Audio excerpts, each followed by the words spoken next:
he just couldn't get over it. He trained a bit yesterday, and his neck was really quite sore.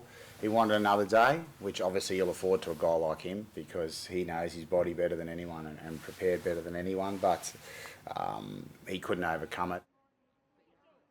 Dave pushed himself really hard to get himself in contention to go this week, as he always does. You know, he puts his body in such great condition. So for it to not get there this time, for you know, a great game, great opportunity for us tomorrow, was disappointing for not only him but the team as well. So you know, Pete got more than enough faith in Pete to come in. You know, he's been a real sort of Mr. Fix-It in those roles, and when he has gotten time this year, he's come up with some really good plays.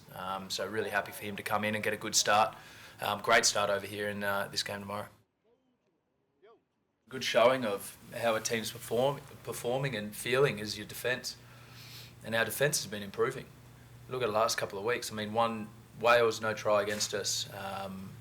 Italy, try off the back of poor skill execution in attack. You know, and then there was a couple of set-piece misjudgments in the Kiwi game. And, you know, it was from that point before that we looked to really make that a good focus and improve on that. So our defence is actually improving, which is sometimes a sign of where you're at because you're working for each other, you're doing things like that. So as far as tomorrow's concerned, it's a very clear focus around, laser focus around our defence. Like I said, they were very apologetic. They realised the error in their judgment, and they've been very, very proactive in trying to help the other players get ready for tomorrow's game, which at the end of the day, I know you'll be writing about this now, but I'll be doing everything we can to make sure you'll be writing about an Australian victory on Saturday. Extremely hard, extremely hard. There's no way around it, and you know, we're all mates wanting to see each other do the best, but team comes first, you know, and being genuine. And that's the direction we've got to go.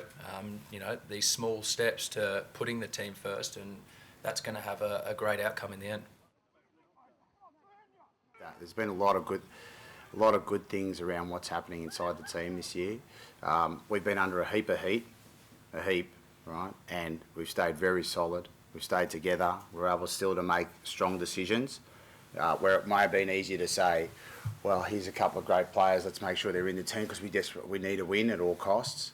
I think we've stayed very solid, and like I said to you before, we've got to just take out some of the shortcuts, right, that plague many teams.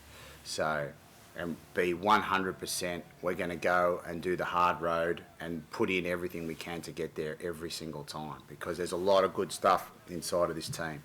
You're going to see a lot of it tomorrow.